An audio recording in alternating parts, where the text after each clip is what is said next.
Good morning, and I would like first to thank the conference organizers for inviting me today to share with you my research. And I would also like to thank everyone present today at this conference for your time to listen to me. I'd like to talk to you about machines and how we use them for reading, for research, for thinking. A broader context of my presentation today is actually something that happened to me a couple of days ago when my university asked me to comment on this paper by my former PhD student. And it asked me, what is it that this paper actually highlights, I believe?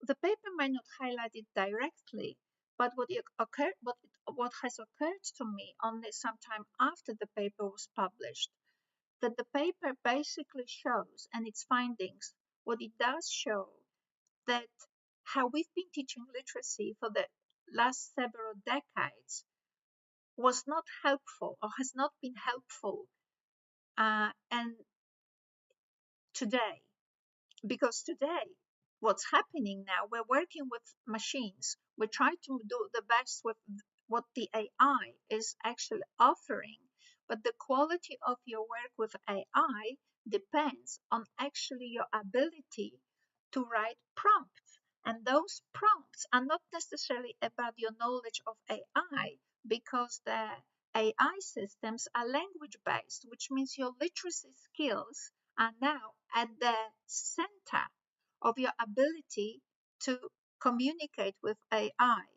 However, what we are noticing, not that I didn't know, but what the field of education is now noticing, that prompts are not genres. Prompts are actually reflecting your ability to think.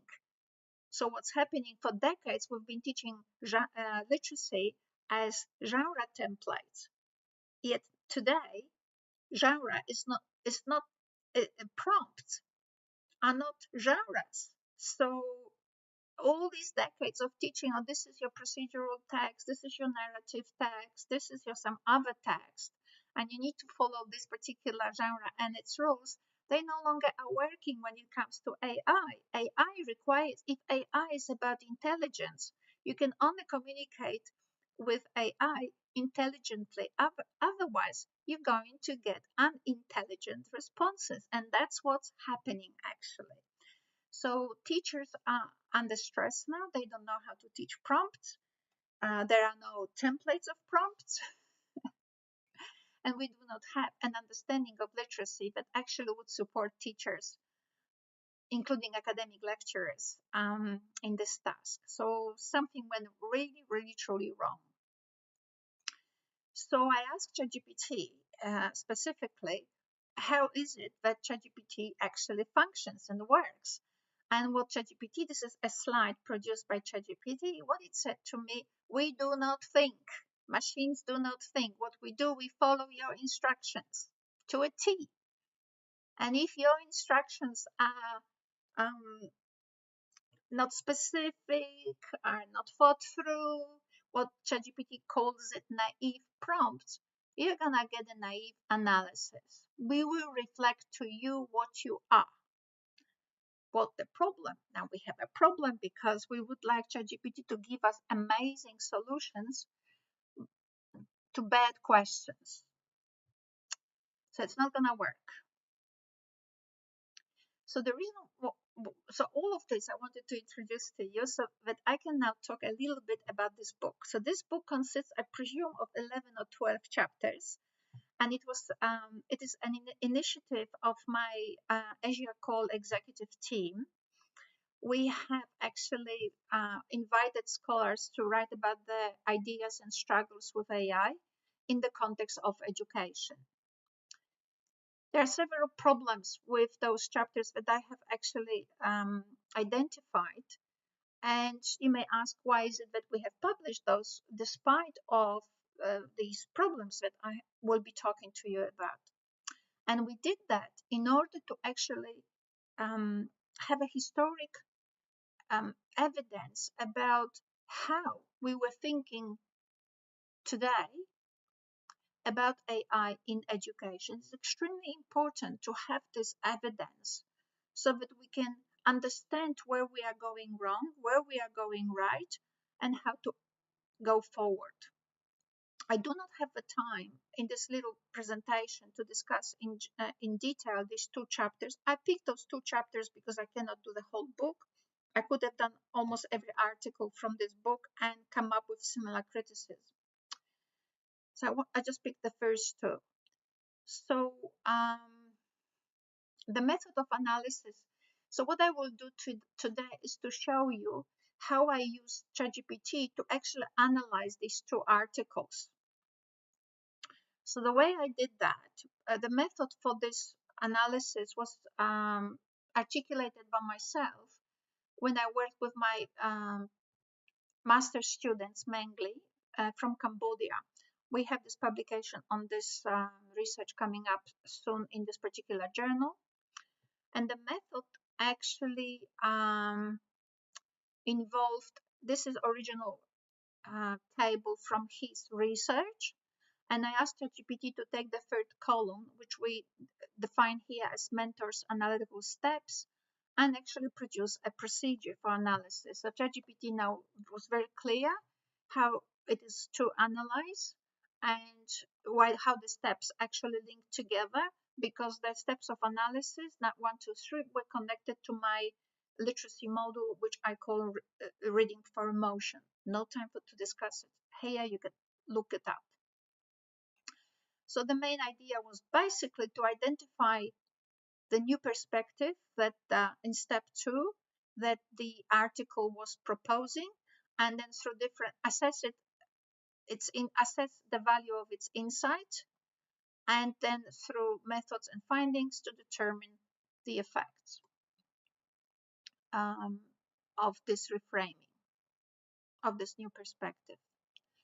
So here, in the first article, the authors were hoping, as ChatGPT says here, so that this is a ChatGPT generated slide, what the authors were hoping is that they can, the whole paper is theoretical, the whole chapter is theoretical, and what it does say, but someone could do research by using AI as an emotional support to students. And the idea is that in this sense, maybe students can stay motivated because AI can identify emotions, can use these emotions to motivate the student. Now, what ChatGPT is saying here, you may not actually understand it very well because you need a little bit of work here. But what ChatGPT is saying here, all good.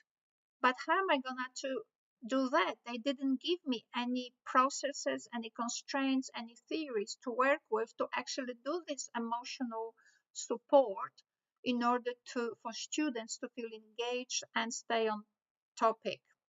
So ChatGPT is saying I have nothing to work with. I have no empirical method, no data presented, no analytical procedure specified.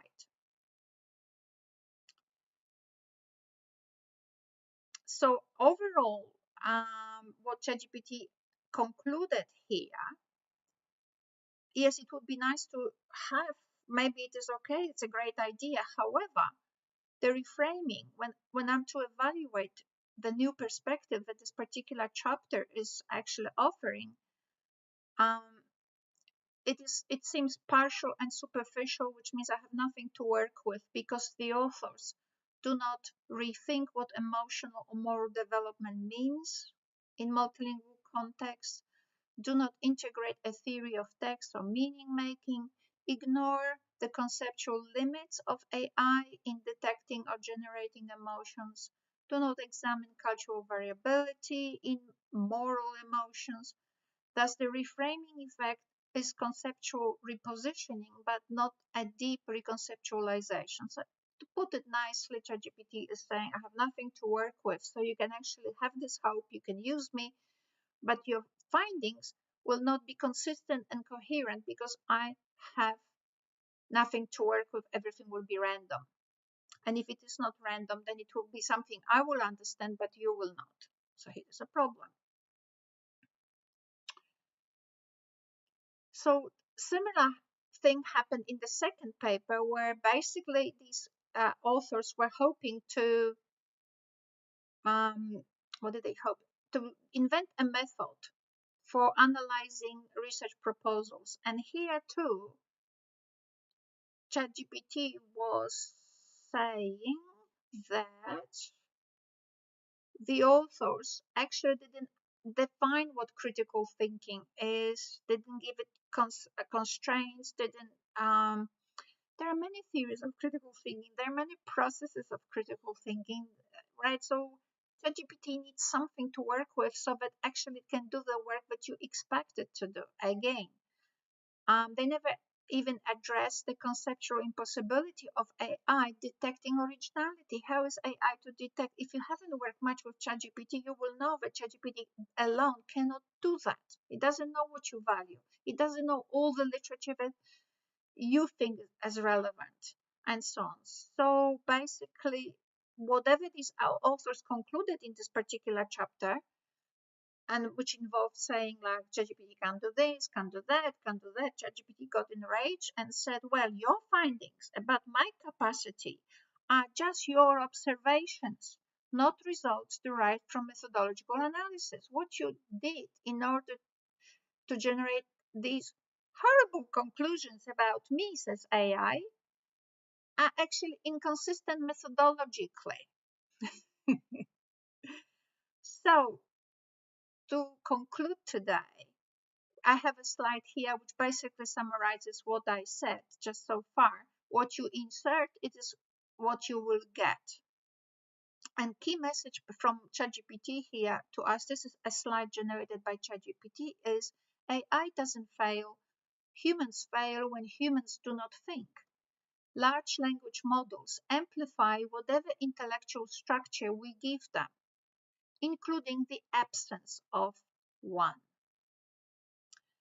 So if we were to close the message, to generate a closing message, basically digital tools expand what we can do, but only human concepts determine what counts as meaning. So it will expand what we define as worth expanding and how we define the direction of expansion. Without human beings, ChatGPT is nothing, and we will be disappointed every time we forget about our own role in that communication with AI.